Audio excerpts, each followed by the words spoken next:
sentences? Yeah, I can do it in a couple sentences. I know the whole history of the celery fields from back when it was a prehistoric lake, and the whole history of the celery fields. And you know, the celery fields, although we all think of it as an Audubon center now, it's a waste. It's our stormwater management system. And the biggest thing that concerns me about those two things sharing that space, animals, wildlife, and a stormwater management system, is the amount of toxic chemicals that they spray in those ponds. I have watched them spray Roundup and a bunch of toxins. They spray them every week in that area. And so all of these people who are fighting for this to be an Audubon or increase, you know, recreation and activities in this area, I'm greatly concerned about that, because that entire area has a history of toxicity. When it was the celery fields, the gentleman that owned it actually ruined the land by putting a high copper-based fungicide on the land and destroyed it. It rendered it so toxic that nobody could even be on that land. And so there's a lot of issues there that we need to really address. Can you address the planning process and how it has evolved that would give you a lesson for planning other things in the future? Well, you're talking about the efforts of Glenna and the group that worked for the celery fields.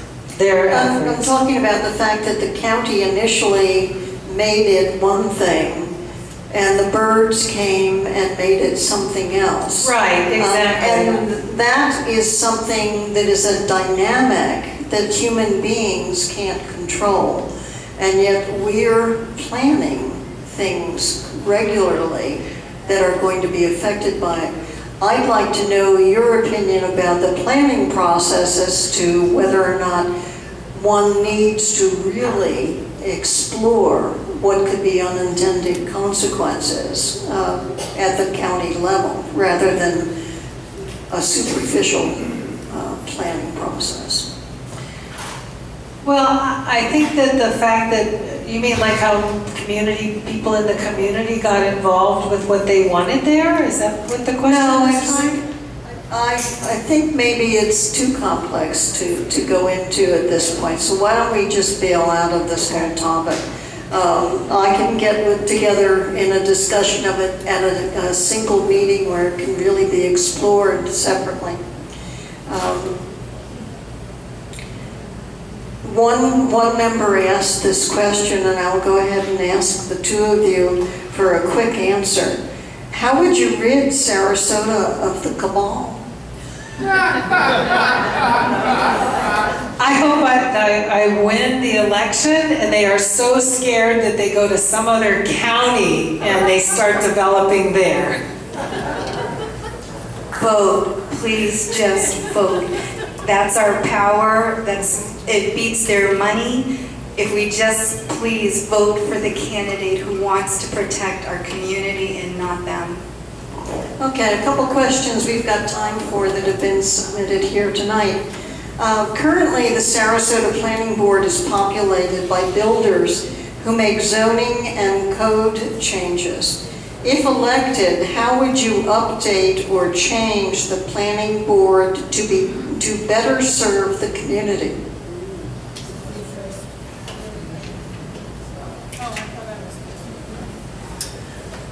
The county commission appoints the planning board, so I would increase the diversity of people on the planning board, because if you only put people in development and construction on the planning board, that's all they know, so that's all they're going to approve. So we need to have more diversity and elect people that step forward to be on it, and not keep putting all these development people on the planning board.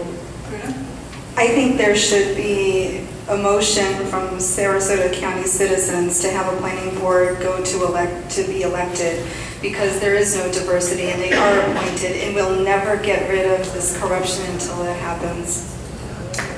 Ruta, would you support cost sharing with school districts for school resource officers? Oh, that's a school board question. I don't think it's something in my realm, so I think Shirley Brown and Nick Guy and Ms. Gaved, the rest could answer that much better than I The could. sheriff canceled, the sheriff pulled back his half of funding. Would you have supported that? You know, the sheriff should be doing cost sharing with the schools. Alex? That's my opinion. Well, the sheriff's department is part of Sarasota County government, so that makes it a county commission issue. I mean, even though the sheriff is technically the most powerful person in the county, it still is part of the governing body of Sarasota County government. And so if we're talking about issues of safety for our children, you know, that needs to be something that we need to explore. And I think we've seen by this crazy battle between the sheriff's department and the school board, and we haven't heard a peep out of the county commission about this, even though it should be something that they at least make a comment on. I think we need to find better ways to have initiatives for those types of things, you know, so that we can make sure that the funding is available for those types of things that we need. And that should be a priority. That's one thing that I definitely see, and I'm sure there's no shortage of people that would agree. The priorities of this county are not where they should be. We need to have our priorities in places where the citizens are more served. Alex, keep the microphone. What is your view on the rowing park, given the failure of Sanka to raise promised funds to complete the facilities? You asked me these questions that are so long, really. I think that the lesson learned from Nathan Benderson Park is that that was really a bad idea. There have continued to be financial problems for a long time, lots of promises that were not kept. That should be a county park.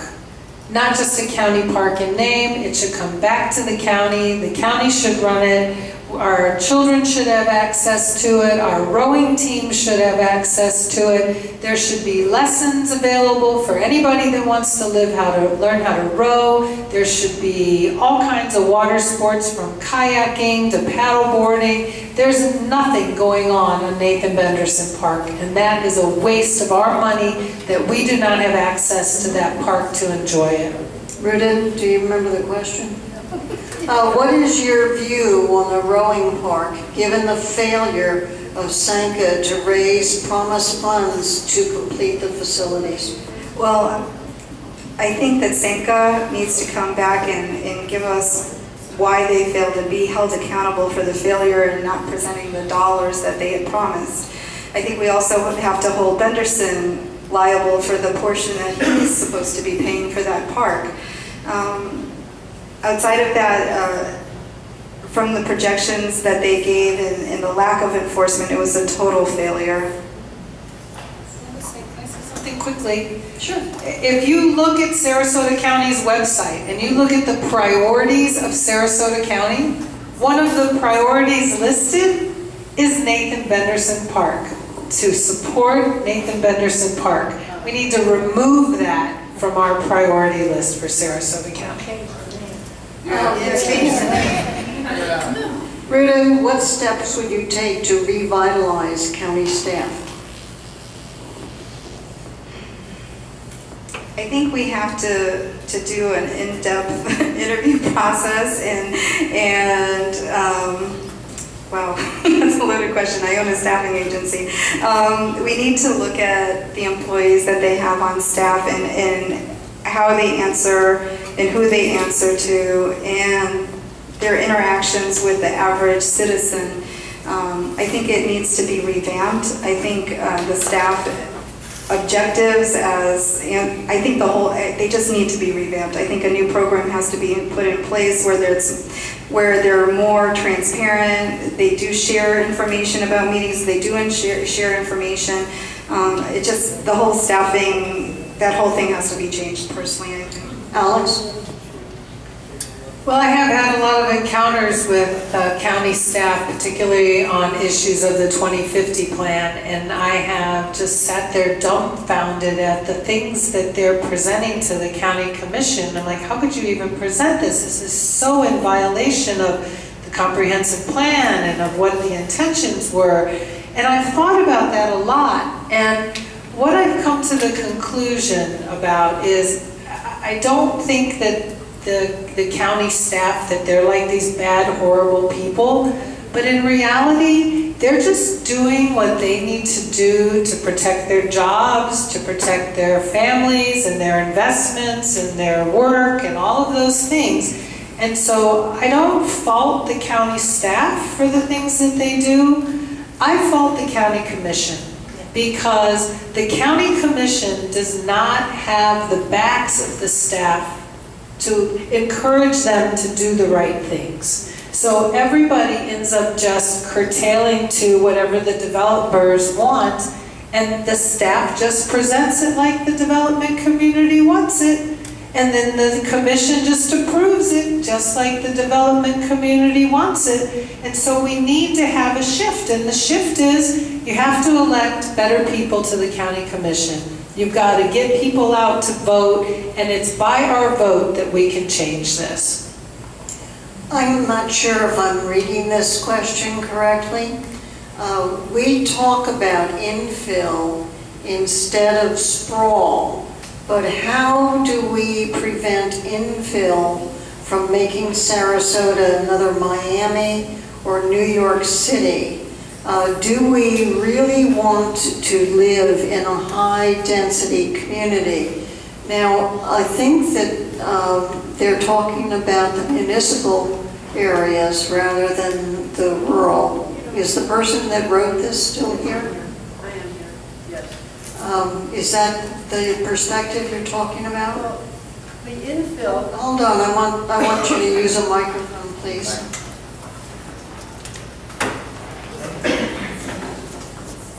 Now, I'm aware of the difference between the city and the county, but I think that the whole concept of infill is saying we want high density. And there are a lot of, I've been doing a lot of walking around the county doing canvassing, and there are a lot of little houses, a lot of communities that are in the county, not within the city limits. And I can see that the concept of infill, if it keeps going, those houses are going to be torn down, and bigger houses and multifamily homes are going to come up. And the whole idea is, well, this is great because it's infill and you'll have higher density, and I'm not sure that that's the kind of Sarasota I want to live in. Okay, but you're talking about urban areas, the municipalities rather No, I'm than... talking, there is a lot of Sarasota County that is outside of the city limits that is not rural. I mean, anything south of Bee Ridge. Okay. My understanding of infill is that you use municipal, we've got 7 municipalities in the Yeah, I county. know what she's talking about. There is a plan, there's a plan that's supposed to give priority to infill development, and the premise of that was to stall or halt development east of the county. That was the idea. So a place that's a really good example of infill gone wrong is if you drive down McIntosh Road. So you drive down McIntosh Road and you see the spattering of houses that have been there for a long time. And then all of a sudden you see, Heron's Run. There's not a single heron there, but that's what it's called. And so that was a 10-acre piece of property that somebody bought, they put a subdivision in. Next to that was an empty lot. Then next to that is another piece of land that somebody came in and they put a subdivision in. So those subdivisions, say those were built 15, 20 years ago. So now there's that space of land in between, an infill area. So what ends up happening is a developer comes in, and under the current code, they can do this. They come in, and under the future land use code, they come in, they buy that piece of land, they get it approved to put in another subdivision in between those 2 other subdivisions, because The land around it is a subdivision, and they can build like that which is around them. However, this is what happens. Say those houses that are in those current subdivisions are let's say $400,000 houses, since that's our number. So those houses have a value of $400,000, and Pete lives in one of those neighborhoods. So now the developer comes in, I just gave you a $400,000 house, Pete. So the developer comes in and he says, okay, I'm gonna build a bunch of $400,000 houses in my new subdivision. Pete wants to sell his house because he got some great job opportunity someplace else.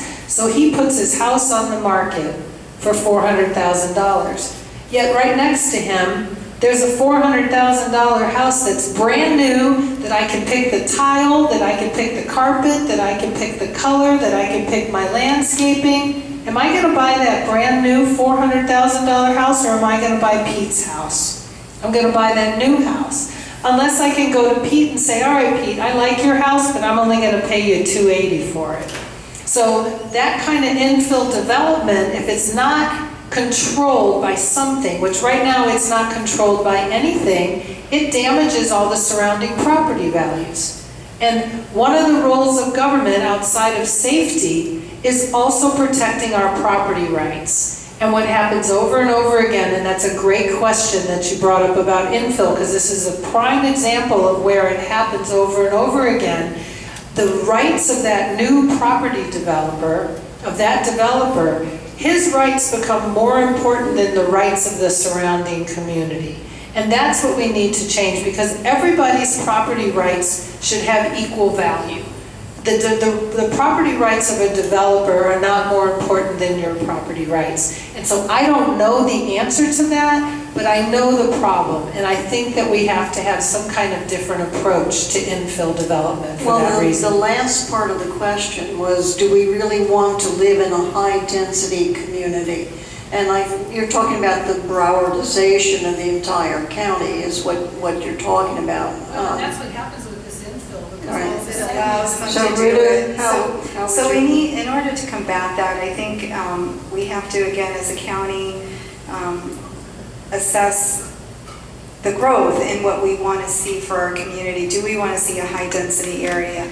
I think it should be, the infill areas should be left with parcels of land that are appropriate to that area, and that's how we combat that. So if somebody's sitting on three-quarters of an acre, that's what should be built around there. So that way you don't have the high-density impact coming in those infill areas. And we would have to make ordinances to that in each area. And it's something that would be of value because, again, the property values would hold, one, because the land, there would still be land attached to those areas that would level the playing field a little bit, and it hopefully would reduce that urban density. That's the only thing I could see as a way to combat that, because outside of that would be extremely hard to do. And the problem is there's no, and I'm sure the problem that you see is when they do this, there's no green space. So that could be a place that we could change the policy, is we could look at these particular areas where the green space is completely disappearing and try to think how we change the way we approach infill so that we have green space. Because that's what's happened on McIntosh Road. There's no green space, it's just a road of houses. Ruta, do you feel there is adequate opportunity for public participation in development decisions? If not, what change would you suggest? I don't think there is, because if there was public input, we wouldn't have the situation that we have currently. One, we wouldn't have the urban sprawl pouring out into the east of the county. We wouldn't have development of downtown Sarasota as it is.